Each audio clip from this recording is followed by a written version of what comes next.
research-based education, SAP, PEGA certifications, entrepreneurship, KL, deemed to be university. Welcome to RTV. నేను మీ గయాజ్ని. ఈరోజు మా ముఖ్య అతిథి వచ్చి జనసేన నెల్లూరు సిటీ అధ్యక్షుడు దుక్కిశెట్టి సుజయ్ బాబు మనతో ఉన్నారు. అయితే మాట్లాడదాం. నమస్తే సుజయ్ బాబు. నమస్తే అండి గయాజ్ గారు. ఎలా ఉంది జనసేన పార్టీ వ్యవహారాలు, ఎలా ముందుకెళ్తున్నారు, ఏంటి?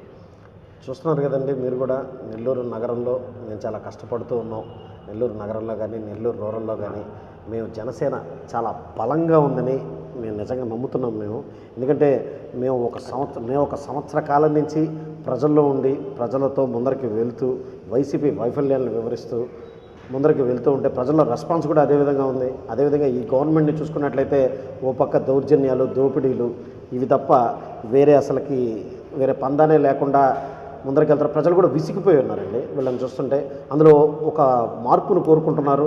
ఎక్కడైతే వైఎస్ఆర్సీపీకి కానీ ప్రత్యామ్నాయంగా జనసేన పార్టీయే ఈరోజు రాష్ట్రంలో కనిపించడం, ప్రత్యామ్నాయంగా అతిపెద్ద పార్టీగా ఈరోజు రాష్ట్రంలో జనసేన పార్టీ ముందరకు వెళ్తుందనడంలో ఎటువంటి సందేహం లేదని చెప్పి కూడా మేము అనుకుంటున్నాం. గయాజ్ గారు, మీరు కూడా జనాల్లోకి వెళ్తున్నారు కాబట్టి మీకు కూడా ఐడియా ఉంటుంది దాని గురించి. ఇప్పుడు రాష్ట్ర వ్యాప్తంగా తెలుగుదేశం పార్టీ అదేవిధంగా జనసేన కలిసి ముందుకు వెళ్తున్నారు మొత్తం మీద. అంటే ఇంకా జిల్లా విషయానికి వస్తే ఈ సీట్లు సర్దుబాటు కాలేదు. ఇది అంటే మీకు కూడా ఎక్కడి నుంచి మీరు పోటీ చేయాలనుకుంటున్నారు? అంటే జిల్లాలో జనసేనకు ఎక్కడెక్కడ వచ్చే అవకాశాలు ఎక్కడి నుంచి అడుగుతున్నారు?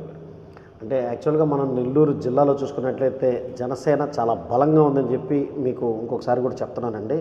అదేవిధంగా మాకు 10 కాన్స్టిట్యున్సీలో మాకు బలం ఉంది. ఎందుకంటే మీరు క్రితంలో 2009లో చూసుకున్నట్లయితే నెల్లూరు నగరం మనం గెలుచున్నాం. అదేవిధంగా స్వల్ప మెజార్టీతో తేడాతో నెల్లూరు రూరల్ ఆ రోజు కొంచెం ఇబ్బందుల వల్ల కోల్పోయాం. అదేవిధంగా మనకి కోవూరు చూసుకున్నా, కావులు చూసుకున్నా, ఇటువంటి ప్రాంతాలు చూసుకున్నా మాకు ఒక 25,000 నుంచి 30,000 ఓట్ల బలం అనేది ఉందని చెప్పి మాకు ఆ రోజే అతి సామాన్యులు నిలబెట్టినా కానీ తెలిసింది.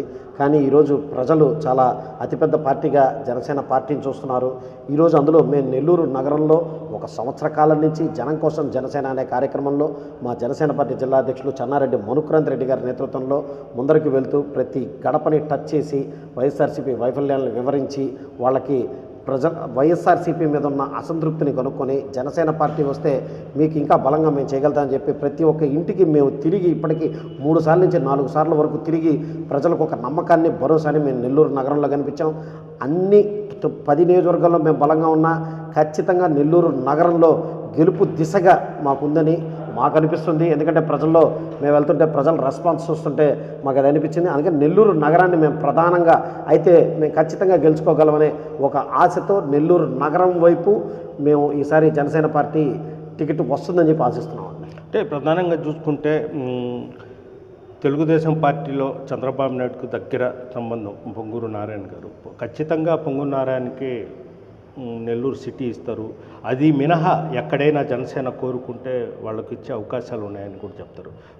ఒకవేళ నెల్లూరు సిటీ ఇవ్వకుంటే ఆల్రెడీ పొంగూరు నారాయణ గారు విపరీతంగా తిరుగుతున్నారు. ఇవ్వకుంటే ఎక్కడ మీరు ఆశిస్తున్నారు? ఏమంటే చెప్పాం కదండి, మేము ఇప్పుడు పొత్తుల్లో ఉన్నాం. ఒకటి తెలుగుదేశం పార్టీ 40 సంవత్సరాల నుంచి అది ప్రజా సమస్యల మీద పోరాడిన పార్టీ. అదేవిధంగా 15 సంవత్సరాల పైన అధికారంలో ఉన్న పార్టీ. అదేవిధంగా అక్కడ పొంగూరు నారాయణ గారు కూడా ఒక 4-5 నెలల నుంచి నెల్లూరు నగరంలో విస్తృతంగా తిరుగుతున్నారు. మేము ఖచ్చితంగా కాదనలేదు. మాకు అధిష్టానం ఆదేశిస్తే పవన్ కళ్యాణ్ గారు ఎవరికి చెప్తే వారికి చేసేదానికి మేము నెల్లూరు నగర జనసేన పార్టీ తరఫున కానీ నెల్లూరు జిల్లా జనసేన పార్టీ తరఫున కానీ ఖచ్చితంగా మేము సంసిద్ధులై ఉన్నాము.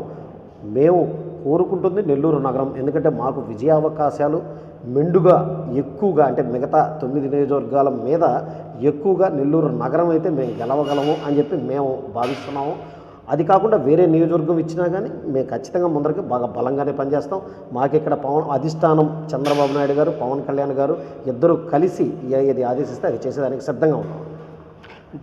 అంటే మరోపక్క జానీ మాస్టరు, అదేవిధంగా రకరకాల వాళ్ళు కూడా కొత్తగా ఇప్పుడు వచ్చేసారు మొత్తం ఫీల్డ్లోకి. కొంతమంది ఉదయగిరి అడుగుతున్నారు, కోవూరు అడుగుతున్నారు. ఇవన్నీ అంటే ఫస్ట్ నుంచి మనుక్రాంత్ రెడ్డి మీరు మొత్తం సిటీలో తిరిగి అంటే సీఎంగా పవన్ కళ్యాణ్ చూడాలని కరపత్రాలు కూడా ముద్రించిన సందర్భాలు ఉన్నాయి. ఈ మళ్ళీ బాగా పార్టీలోనే కన్ఫ్యూజ్ అని చెప్తారు. అయ్యో అదేం లేదండి. ఇప్పుడు ఎంతోమంది ఆశావాహులు రావచ్చు. పవన్ కళ్యాణ్ గారు అంటే ఎంతోమంది అభిమానం ఉంది. అందులో పవన్ కళ్యాణ్ గారు ఇప్పుడు చేస్తున్న సేవలు చూసి కూడా ఎంతోమంది ముందరకొచ్చిన సందర్భాలు కూడా మనం చూస్తున్నాం. అది ఈ జిల్లాలో కాదు, ప్రతి జిల్లాలో ఆ విధంగానే వస్తున్నారు. ఆశించవచ్చు, ఎంతమందిని ఆశించవచ్చు, దాంట్లో తప్పేం లేదు. కానీ అధిష్టానం మొదటి నుంచి పవన్ కళ్యాణ్ గారు ముఖ్యమంత్రి కావాలనే సంకల్పంతో గత 6 సంవత్సరాలు 7 సంవత్సరాల నుంచి మేము పార్టీలో బలంగా పనిచేస్తున్నామండి. దాంట్లో ఆశావాహులుగా వాళ్ళు వచ్చిండొచ్చు, దాంట్లో తప్పేం లేదు.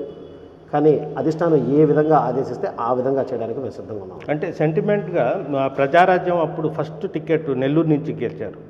అవును. అంటే మీరు కూడా అప్పుడు యూత్ దాంట్లో పనిచేశారు అనుకుంటున్నారు. అవును. అంటే ఆ సెంటిమెంట్తో మళ్ళీ నెల్లూరే కావాలని కోరుకుంటున్నారా? ఖచ్చితంగా అండి. ఎందుకంటే మేము పవన్ కళ్యాణ్ గారి అభిమానిగా, అదేవిధంగా జన సైనికుడిగా నెల్లూరు నగరంలో మేము ఒక సంవత్సర కాలం నుంచి, ఏదైతే మీకు ఇప్పటికే 2 సార్లు చెప్పానో, మేము సంవత్సర కాలం నుంచి ప్రజల్లో ఉన్నాం. ప్రతి గడప తిరిగాం, ప్రతి వ్యక్తితో మాట్లాడాం, ప్రతి వ్యక్తి కష్టాలని తెలుసుకున్నాం.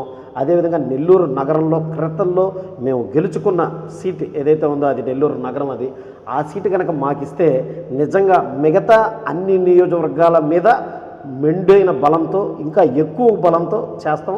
అందులో సెంటిమెంట్ పరంగా కూడా మీరు చెప్పినట్లయితే నెల్లూరు నగరం మేము ఆల్రెడీ క్రితంలో ప్రజారాజ్యం ఇప్పుడు గెలుచుకున్న సీటు.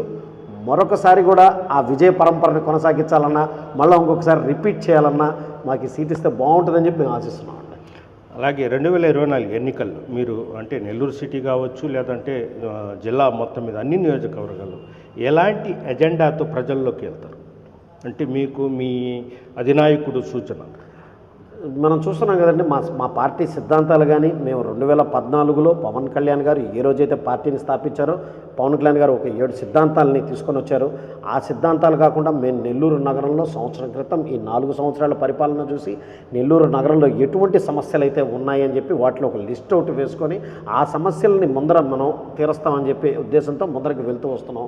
మేము ఇప్పటికీ చెప్తున్నాం, మాకు ప్రత్యేక అజెండా అంటూ ఏం లేదండి. ఎందుకంటే ఈ వైఎస్ఆర్సీపీ వాళ్ళు చేస్తున్న ప్రతి కార్యక్రమంలో వాళ్ళు డబ్బులు దాచుకోవడమే తప్ప ఎటువంటిది వేరేది ఏది చేసిన పరిస్థితి ఎవరికి కనిపించట్లే. ఎందుకంటే ఇప్పుడు వైఎస్ఆర్సీపీలో సాధారణ కార్యకర్తను తీసుకుంటే వాళ్ళ శాసనసభ్యుడు కానీ, అదేవిధంగా వాళ్ళ కార్పొరేటర్లు కానీ, మేయర్లు కానీ వీళ్ళు చేసిన దౌర్జన్యాలు, దోపిడీలే ఇప్పటికీ ప్రజలు సుస్పష్టంగా కనిపిస్తున్నాయండి.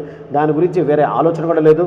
వాళ్ళు ఏదైతే చేశారో దాంట్లో ఎక్కడైతే అవినీతి జరిగిందో ఆ అవినీతిని మేము బయటికి తీస్తాం. మేము అదే అజెండాతో ముందరకెళ్తున్నాం. నెల్లూరు నగరాన్ని సుందర నగరంగా తీర్చిదిద్ది 175 నియోజకవర్గాల్లో నెల్లూరు నగరం అంటే ఒక స్పెషల్గా తీసుకొని వచ్చి చూపించేదానికి మా ప్రయత్నం మేము చేస్తామని చెప్పి అనుకుంటున్నాను. అదేవిధంగా తెలుగుదేశం పార్టీ, జనసేన కలిసి వచ్చిన వైఎస్ఆర్సీపీ సింహం సింగల్గా వస్తుంది, గుంపుగా రాదు, ఆ టైప్లో ఇచ్చేసి కొన్ని విమర్శలు కూడా చేస్తున్నారు. అంటే చెప్పడంతో వైనాట్ 175 అని, అంటే వాళ్ళు పథకాల మీద అవుతుంది. మీరు ఏ విధంగా ఊహించుకోవాలి? ప్రగల్భాలు పలకడం వైఎస్ఆర్సీపీ నైజం. ఎందుకంటే వాళ్ళ మాటలు చెప్పే ప్రభుత్వమే. కానీ ఇప్పటిదాకా మనం చూసామండి 5 సంవత్సరాల నుంచి వాళ్ళు ఎందుకంటే వాళ్ళకి ఓడిపోతామనే ఒక భయం ఒకటి గుండెల్లో మొదలైంది. మనమైతే చూసుకున్నట్లయితే వైఎస్ఆర్సీపీ వ్యవస్థాపకుడైనటువంటి జగన్మోహన్ రెడ్డి ముఖ్యమంత్రి, ఆయన సొంత చెల్లె ఆయన నమ్మే పరిస్థితుల్లో ఈరోజు కనిపించట్లే. ఆయన సొంత చెల్లె వేరే పార్టీకి పీసీసీ ప్రెసిడెంట్గా కాంగ్రెస్ పార్టీ తరఫున వచ్చి వెళ్ళిపోయింది. ఆయన తల్లి చెల్లికే న్యాయం చేయలేని వ్యక్తి ప్రజలకే న్యాయం చేస్తాడో అనేది ముద్ర వాళ్ళకోళ్ళు బైరోజీ వేసుకొని తర్వాత బయట వాళ్ళ మీద పడవచ్చు. అందుకనే ఇవన్నీ సినిమా డైలాగులన్నీ చాలా బాగుంటాయండి. రజనీకాంత్ గారు ఎన్నో డైలాగ్ చెప్పారు, కానీ సినిమాలు ఆడాలి కదండి. సినిమా డైలాగ్ చెప్పినంత మాత్రాన కాదు. ఇప్పుడు మళ్ళీ వైఎస్ షర్మిల అంటే జగన్మోహన్ రెడ్డి వాళ్ళ చెల్లెలు కాంగ్రెస్ పగ్గాలు చేపట్టారు. అయితే ఉన్నటి వరకు ఆల్టర్నేటివ్ పవన్ కళ్యాణ్ వైపు చూస్తున్నారు. అంటే జగన్మోహన్ రెడ్డి ప్రభుత్వం చూశారు, అదేవిధంగా చంద్రబాబు నాయుడు ప్రభుత్వం చూశారు, కాంగ్రెస్ ప్రభుత్వం మొత్తం చూసేశారు. ఒక్కసారి పవన్ కళ్యాణ్ కూడా అవకాశం ఇద్దామని ఈలోపు మళ్ళీ షర్మిల వచ్చింది. దీనివల్ల జనసేనకు కానీ తెలుగుదేశం పార్టీకి ఎలాంటి ఎఫెక్ట్ ఉంటుంది, లేదంటే ఆల్టర్నేటివ్ ఏ పార్టీ ఫ్యూచర్లో ఉండబోతుంది? మీకు ఇందాక నేను చెప్తున్నట్టు ఖచ్చితంగా ఆంధ్రప్రదేశ్ రాష్ట్రంలో మరో ప్రత్యామ్నాయ అతిపెద్ద పార్టీగా, అతిపెద్ద శక్తిగా కనిపిస్తుంది ఈరోజు ఉట్టి జనసేన పార్టీ మాత్రమే. ఈరోజు జనసేన పార్టీకి యువబలం చాలా అధికం అండి. దీనికి 40 సంవత్సరాల అనుభవం ఉన్న పార్టీ ఒకటి జత కలిస్తే ఈరోజు అది ఏ విధంగా ఒక ప్రపంచం సృష్టించబోతుందనేది అతి త్వరలో ఆంధ్రప్రదేశ్ రాష్ట్రంలో మీరు చూస్తున్నారు. ఇటువంటి సందేహాలన్నిటికీ తెరపడే రోజు రానున్న 3-4 నెలల్లోనే ఉంది. ఇప్పుడు వాళ్ళు బయటకు వచ్చిన తర్వాత ఎన్నెన్నో చెప్పుకుంటారు. ఖచ్చితంగా మీరు ప్రజలైతే నమ్మే పరిస్థితుల్లో లేరండి అందరినీ. ఎందుకంటే పవన్ కళ్యాణ్ గారు, ఒక చంద్రబాబు నాయుడు గారు ప్రజల్లో ఏ విధంగా అయితే పోతున్నారు, ఆ విధంగా వాళ్ళిద్దరూ కలిసిన తర్వాత మేము ప్రజల్లో పోతున్నా వాళ్ళని ఆదరిస్తామని చెప్పి నిన్న మేము జనం కోసం జనసేనకి వెళ్ళినా, మొన్న పోయినా కానీ ప్రజలు ఖచ్చితంగా మమ్మల్ని చూస్తుంటే బ్రహ్మరథం పడుతున్నారండి. వాళ్ళ మొహంలో ఇది తెలిసిపోతుంది. ఎందుకంటే ఈరోజు ప్రభుత్వానికి వ్యతిరేకంగా మేము తీసుకున్న ఒక తప్పుడు నిర్ణయం వల్ల, మేము వేసిన ఒక ఓటు వల్ల ఈరోజు రాష్ట్రంలో మా పరిస్థితి ఈ విధంగా తయారైందని చెప్పి ఒక బాధతో వాళ్ళైతే ఖచ్చితంగా సుస్పష్టంగా కనిపిస్తుందండి.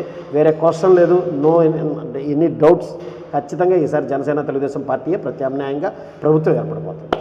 అంటే జన సైనికులు అసలు ఎక్కువ మంది జన సైనికులు పవన్ కళ్యాణ్ సీఎం కావాలని ఇది ఫస్ట్ నుంచి వాడు కరపత్రాలు ఇంటింటి గడప గడపకు పోయి కూడా ఇచ్చేశారు. ఈరోజు పవన్ కళ్యాణ్ మళ్ళీ చంద్రబాబు నాయుడు వైపు వెళ్ళిపోయాడు, మన పవన్ కళ్యాణ్ సీఎం అయ్యే అవకాశాలు ఏమని అసంతృప్తితో ఉన్నారు. దాని ఏమంటారు? అసంతృప్తి ఎవరు లేరండి. అసంతృప్తి ఖచ్చితంగా ఎందుకుంటారు? ఒక రాజకీయ పార్టీ అయిన తర్వాత పొత్తులు అనేది చాలా సహజమైన విషయం. ఎందుకంటే 2009లో తీసుకుంటే మహాకూటమి అనే పేరుతో ఆంధ్ర రాష్ట్రంలో అన్ని పార్టీలు కలిసిపోయి కాంగ్రెస్ పార్టీ మీద పోరాడాయి. ఆ రోజు మాట్లాడలేదు. తర్వాత 2014లో పొత్తుల్లో ఉన్నారు. ఆ రోజు మాట్లాడి ఖచ్చితంగా పొత్తులు అనేది ఒక రాజకీయ పార్టీకి ఒక బలంగా ముందరకు పోయేదానికి. ఎందుకంటే మనం ఎదురుగుండా ఒక రాక్షసుడు ఉన్నాడు. ఈరోజు ధనబలం, దౌర్జన్యాలు, రౌడీయిజాలు చేస్తూ ఆంధ్ర రాష్ట్రంలో ఒక నియంత్ర పరిపాలన తీసుకొచ్చేసాడు. అటువంటి నియంత్ర పరిపాలన ముందర మన నెల్లూరు ఎంచుకుంది. ఎందుకంటే మనం 2019లో ఏ రోజైతే వైఎస్ జగన్మోహన్ రెడ్డి గారి ప్రభుత్వం ఎక్కడైతే ఏర్పడిందో ఆ రోజు నుంచి మనం బీహార్ కన్నా వెనకబడిపోయాం, ఛత్తీస్గఢ్ కన్నా చితికిలు పడిపోయాం. అందులో దాంట్లో ఎటువంటి సందేహం లేదు. ఈరోజు అటువంటి ప్రభుత్వాన్ని ముందర కోల్దోయాలంటే ఖచ్చితంగా మనం అనేదాన్ని ముందరకెళ్ళాలి. వెనక్కి పంపించకూడదు రాష్ట్రాన్ని. కనీసం ముందరకు తీసుకుపోయే దిశగా ముందరకెళ్ళాలి. దానికి ఖచ్చితంగా ఒక ప్రత్యామ్నాయ శక్తిగా పవన్ కళ్యాణ్ గారు, చంద్రబాబు నాయుడు గారు కలిసి ముందరకు వెళ్తున్నారండి. ప్రజలు కూడా ఆశీర్వదిస్తున్నారు. ఇవన్నీ ఏం లేదు, 100% అన్నీ ఆ మాటలను వదిలేసింది. చివరిగా ప్రధానంగా ఏంటంటే జన సైనికులు ఎక్కువగా నెల్లూరు సిటీ మీద దృష్టి పెట్టారు. 1.5 సంవత్సరం అంటే పైనుంచే గడప గడప కార్యక్రమం తిరిగారు, బాగా చేశారు. ఒకవేళ సీట్ ఇవ్వకుంటే ఎక్కువ మంది కొద్దిగా బాధపడే అసంతృప్తి అవుతూ బాధపడే అవకాశాలు ఉన్నాయి. అదే మీరు ఇందాక అన్నట్టు మేము నెల్లూరు నగరం ఖచ్చితంగా అన్ని ప్రాంతాల కంటే చాలా బలంగా ఉన్నామండి. మేము మిగతా దగ్గర కూడా బలంగానే ఉన్నాం, కానీ నెల్లూరు నగరం అంటే ఇంకా బలంగా ఉన్నాం. అందులో మేము సంవత్సరం నుంచి ఇష్టంగా తిరుగుతూ ఇష్టంగా చేసుకుంటున్న కార్యక్రమం. అందులో జనాలు కూడా మమ్మల్ని రిసీవ్ చేసుకునే విధానం కూడా మాకు చాలా, అంటే మేము ఏ ఎండలో జనాల కోసం ముందరికి వెళ్తూ ఉంటే వాళ్ళు రిసీవ్ చేసుకునే విధానం కూడా మాకు చాలా ఆనందాన్ని ఇచ్చిందండి. సో అందుకని నెల్లూరు నగరం అయితే మాకు బాగుంటుందని చెప్పి మేము ఖచ్చితంగా ఇప్పటికే అంటున్నాం. ఒకవేళ ఇవ్వకపోయినా ఏ విధంగా అయినా మేము జనసేన పార్టీ పవన్ కళ్యాణ్ గారు అధిష్టానం ఏ విధంగా అయితే నిర్ణయం తీసుకుంటారో ఆ విధంగానే ముందరికి వెళ్తాం. ఇది పరిస్థితి.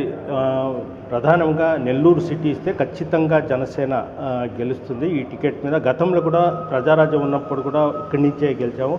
ఈ సెంటిమెంట్తో కూడా ఇక్కడ ఖచ్చితంగా జనసేన గెలుస్తుందని కూడా ఆశాభావం వ్యక్తపరుస్తున్నారు. వీడియో తెలిపినందుకు ఆర్టీవీ నెల్లూరు నుంచి. మరిన్ని వీడియోస్ కోసం ఛానల్ ని సబ్స్క్రైబ్ చేయండి. లేటెస్ట్ అప్డేట్స్ కోసం వాట్సాప్ ఛానల్ ని ఫాలో చేయండి. అండ్ లింక్ డిస్క్రిప్షన్ లో ఉంది.